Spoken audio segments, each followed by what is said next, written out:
महाभारत का युद्ध शुरू होने को था। देश भर के योद्धा या तो कौरवों के साथ थे या फिर पांडवों के। इसी बीच महाबली भीम के पौत्र बर्बरीक भी बढ़ रहे थे कुरुक्षेत्र की ओर। श्री कृष्ण को जैसे ही पता चला कि बर्बरीक रणभूमि की तरफ आ रहे हैं तो वह आशंका से घिर उठे। उन्हें डर था कि यह योद्धा कौरवों की सेना के साथ हो जाएगा। बर्बरीक का कौरवों की तरफ से लड़ना यानी पांडवों की हार। बेवजह भी नहीं था श्री कृष्ण का डर। अपने पिता घटोत्कच से ज्यादा मायावी और बलशाली थे बर्बरीक। कर्ण की तरह दानी, शक्ति स्वरूपों के अनन्य उपासक। इसी उपासना और गुरु विजय सिद्धसेन की कृपा से उन्हें मिला था अतुलित बल, इंद्रियों को वश में रखने का वरदान और हमेशा साथ रहने वाले 3 अचूक बाण। ये कोई साधारण बाण ना थे। इन्हें जिस भी लक्ष्य पर चलाया जाता उसका बेधा जाना तय था। लेकिन अपने दादा भीम का साथ छोड़कर बर्बरीक क्यों लड़ते कौरवों की ओर से? तो जवाब है उनके गुरु की सीख। गुरु ने कहा था कि युद्ध में हमेशा कमजोर का साथ देना। बस इसी को लेकर चिंता थी भगवान कृष्ण को। बर्बरीक जब पांडवों के खेमे में पहुंचे तो श्री कृष्ण ने बातों ही बातों में उनसे अपने दादा के पक्ष में युद्ध करने के बारे में पूछ लिया। इस पर बर्बरीक ने जवाब दिया कि वह अपने गुरु को वचन दे चुके हैं कि हमेशा कमजोर के साथ ही रहेंगे।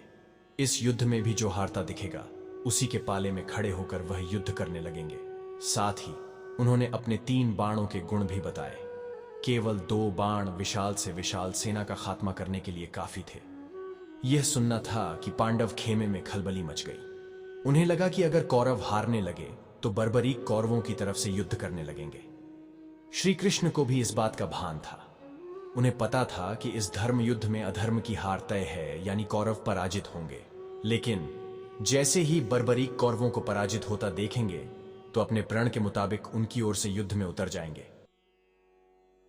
श्री कृष्ण ने बर्बरीक से पूछा कि वह अगर युद्ध ही न करें तो?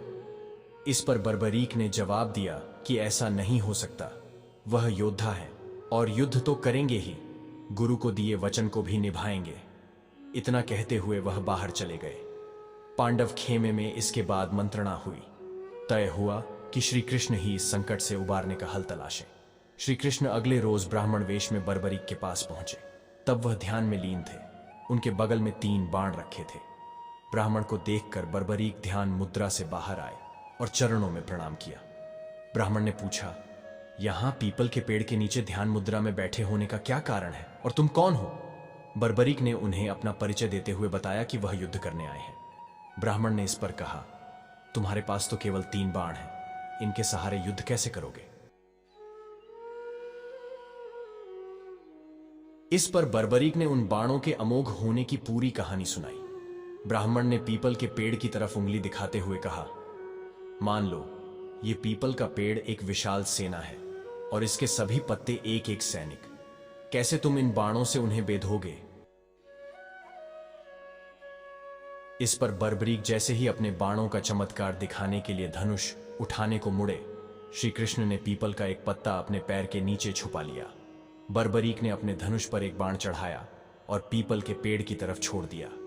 सभी पत्तों पर निशान लग गए। इसके बाद जैसे ही उन्होंने दूसरा बाण छोड़ा, सभी पत्ते जमीन पर जा गिरे और तीर ब्राह्मण के पैर में जाकर लग गया। ब्राह्मण के पैर से खून रिसता देखकर बर्बरीक हैरान हो गए। उन्हें अंदाजा हो गया कि यह कोई साधारण ब्राह्मण नहीं, अन्यथा इनकी मौत हो गई होती।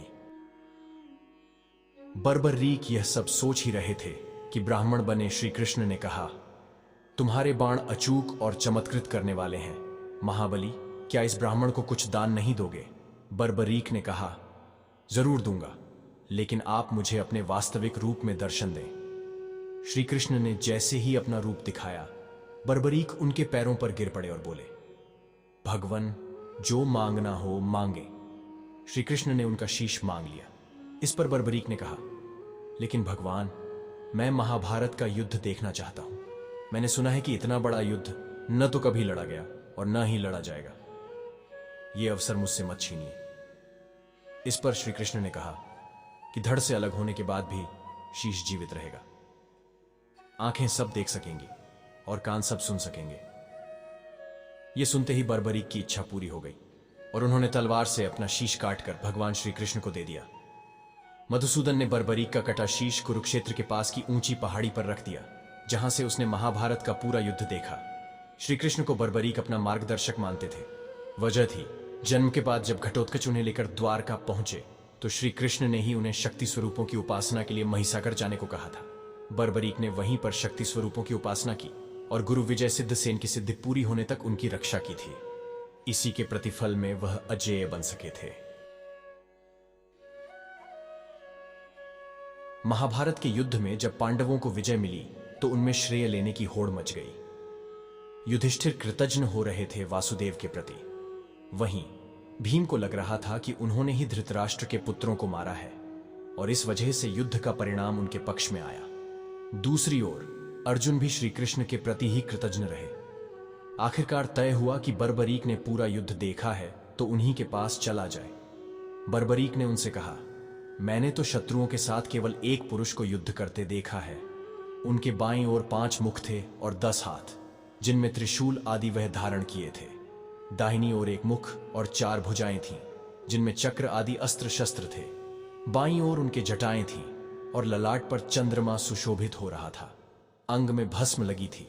दाहिनी ओर मस्तक पर मुकुट था। अंगों पर चंदन लगा था और कंठ में सुशोभित थी कौस्तुभ मणि। उस पुरुष को छोड़कर कौरव सेना का नाश करने वाले दूसरे किसी पुरुष को मैंने नहीं देखा। श्री कृष्ण ने इसके बाद बर्बरीक को कलयुग में उनके नाम यानी श्याम के नाम से पूजे जाने का वरदान दिया और उनके शीश को रूपवती नदी में प्रवाहित कर दिया। यही बर्बरीक बने खाटू श्याम। माना जाता है कि कलयुग आने के कई साल बाद बर्बरीक का शीश एक नदी में पाया गया, जिसे राजस्थान के सीकर जिले में श्याम कुंड के पास दफना दिया गया। जिस जगह पर इसे दफनाया गया उस स्थान को खाटू नाम से जाना जाने लगा। कहते हैं कि जहां शीश दफनाया गया था उस जगह जब गायें जाती तो उनके थन से दूध रिसने लगता। जब स्थानीय ग्रामीणों ने उस जगह को खोद कर देखा तो उन्हें एक सिर मिला। ग्रामीणों ने सिर के बारे में पता लगाने के लिए उसे गांव के एक विद्वान ब्राह्मण को सौंप दिया। इसी बीच उस स्थान के राजा रूप सिंह चौहान को स्वप्न में खाटू श्याम ने दर्शन दिए और जहां उनका सिर मिला था वहां एक मंदिर बनाने की बात कही। राजा ने आदेश का पालन किया, मंदिर का निर्माण कराया और फाल्गुन शुक्ल एकादशी को खाटू श्याम की प्रतिमा स्थापित करवाई। तभी से यहां फाल्गुन में 12 दिन का मेला लगता है।